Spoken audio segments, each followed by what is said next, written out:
मार्च 24, 1971 Bangladeshi migrants को पहचानने के लिए इंदिरा मुजीब एग्रीमेंट के तहत यह ऑफिशियल कट ऑफ डेट है। इस डेट के बाद बिना लीगल डॉक्यूमेंटेशन के इंडिया में कोई भी एंट्री इलीगल मानी जाएगी। 1971 के वॉर के दौरान त्रिपुरा में 6,09,000 से ज्यादा माइग्रेंट्स ने एंट्री की। त्रिपुरा की इंडिजिनस पॉपुलेशन, जो कभी मेजॉरिटी में थी, अब कई एरियाज में माइनॉरिटी बन गई है। ट्राइबल ग्रुप्स में कल्चरल इरोजन, लैंड एलियनेशन और पॉलिटिकल मार्जिनलाइजेशन का एक बड़ा डर है। हाल की इंटेलिजेंस रिपोर्ट्स बताती हैं कि इंडो बांग्लादेश बॉर्डर से रोहिंग्या मूवमेंट बढ़ गया है, जिसमें त्रिपुरा एक ट्रांजिट पॉइंट बन रहा है। हालांकि आदिवासी नेताओं और शोधकर्ताओं का अब अनुमान है कि दशकों में त्रिपुरा में अवैध प्रवासियों की कुल संख्या 15 लाख से अधिक हो चुकी है। फॉरेस्ट मिनिस्टर अनिमेश देबबर्मा के लीडरशिप में एक 15 मेंबर डेलीगेशन ने गवर्नर एन इंद्रसेना रेड्डी को एक मेमोरेंडम सबमिट किया, जिसमें कई की डिमांड्स शामिल थीं।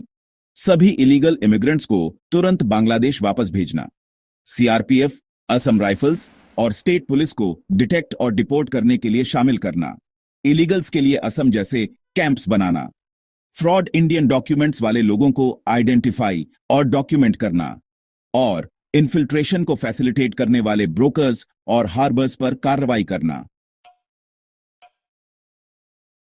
तो 26 जून 2025 तक प्राइम मिनिस्टर नरेंद्र मोदी या मिनिस्ट्री ऑफ होम अफेयर्स की तरफ से कोई डायरेक्ट स्टेटमेंट नहीं आया है।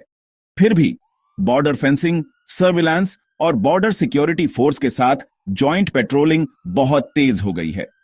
रिपोर्ट्स बताती हैं कि सस्पेक्टेड इलीगल माइग्रेंट्स की अरेस्ट काफी बढ़ गई है।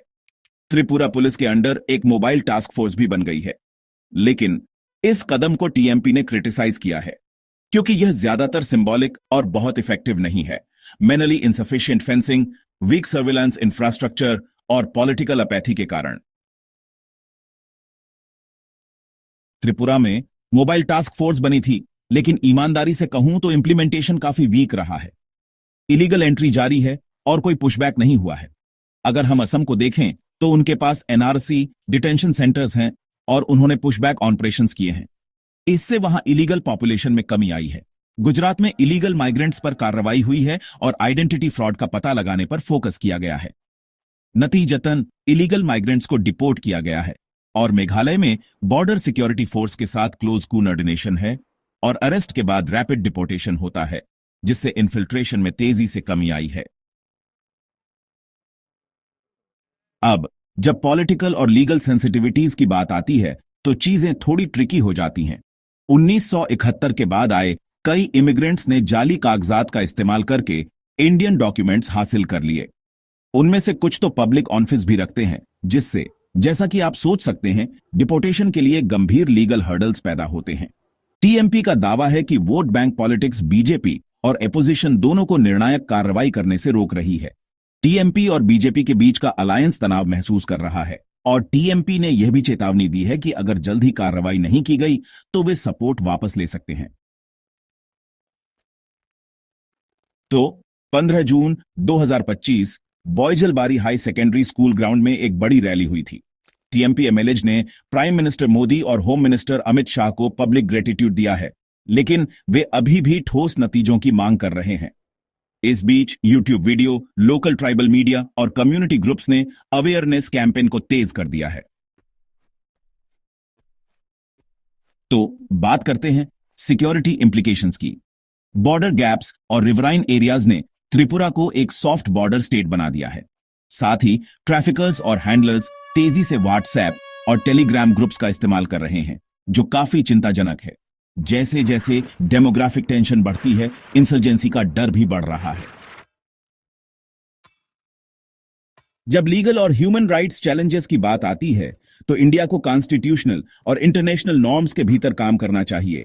जैसे इंडियन कॉन्स्टिट्यूशन का आर्टिकल 21, जो राइट टू लाइफ है, डिटेंशन और डिपोर्टेशन को यूएन रिफ्यूजी कन्वेंशंस और सुप्रीम कोर्ट के रूलिंग्स का पालन करना होगा। जैसे जम्मू में रोहिंग्या पर 2021 का जजमेंट।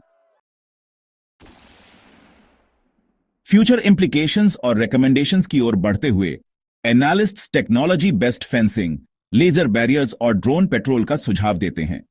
मामलों को तेजी से निपटाने के लिए एक स्पेशल इमिग्रेशन ट्रिब्यूनल की भी मांग है, और यहां तक कि असम जैसा त्रिपुरा एनआरसी भी, हालांकि वह लीगल स्क्रूटनी में है। साथ ही बांग्लादेश के बॉर्डर गार्ड के साथ क्रॉस बॉर्डर कोऑर्डिनेशन पर भी विचार किया जा रहा है। अगर कार्रवाई नहीं की गई तो हम टीएमपी को बीजेपी अलायंस से अलग होते, ट्राइबल अनरेस्ट और ईमानदारी से कहूं तो लॉन्ग टर्म सिक्योरिटी रिस्क देख सकते हैं।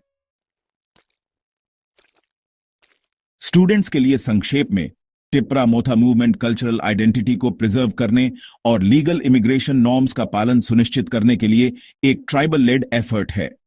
यह पूरा इश्यू डेमोग्राफी, पॉलिटिक्स, सिक्योरिटी और ह्यूमन राइट्स को एक साथ लाता है, जिससे यह एक बहुत ही कॉम्प्लेक्स पॉलिसी पजल बन जाता है। तो स्टूडेंट्स को फ्यूचर गवर्नमेंट रिस्पॉन्स और कोर्ट रूलिंग्स पर नजर रखनी चाहिए, क्योंकि 2026 के स्टेट इलेक्शन से पहले यह इश्यू और भी इंटेंस होने की संभावना है।